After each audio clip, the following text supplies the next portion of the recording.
J'ai démarré Écosystème en 92 après avoir échoué lamentablement pour me trouver un emploi.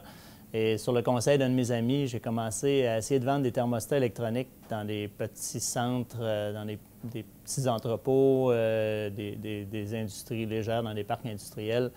Tout de suite après, j'ai découvert qu'il existait en économie d'énergie plus que les thermostats électroniques. Il y avait aussi de l'éclairage efficace, il y avait aussi des contrôles améliorés pour l'ensemble du bâtiment. Et c'est là que tout a commencé parce qu'un des clients où je faisais une petite étude en économie d'énergie m'a demandé de faire des plans de devis pour l'agrandissement de sa bâtisse.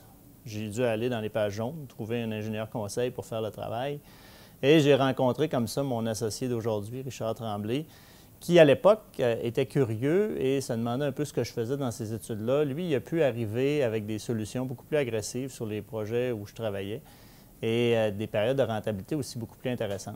Ça a été finalement le début de ce qui a suivi, donc plusieurs projets qu'on a fait dans ces années-là, surtout dans les commissions scolaires, les municipalités, en région, souvent même en région éloignée, Rimouski, Sept-Îles, on a fait des projets à Shawinigan. On a grossi comme ça jusqu'en 2000 de façon toujours progressive, mais assez lente, dans un marché qui était un peu difficile. Les gens ne connaissaient pas vraiment l'économie d'énergie à cette époque-là, c'était pas comme aujourd'hui. Et les coûts de l'énergie également étaient un peu plus bas, ce qui faisait que les périodes de rentabilité souffraient toujours un peu.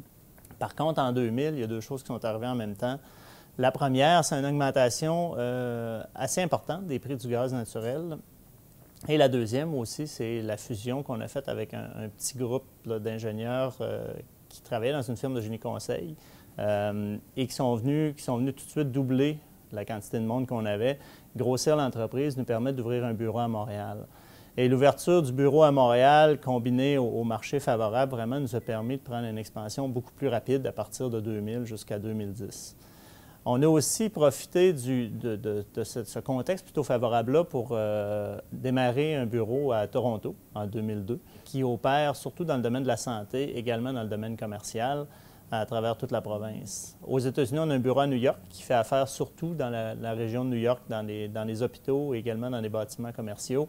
C'est un marché qui est très dynamique, les coûts d'énergie sont excessivement élevés et les gens apprécient beaucoup le genre de solutions qu'on peut apporter.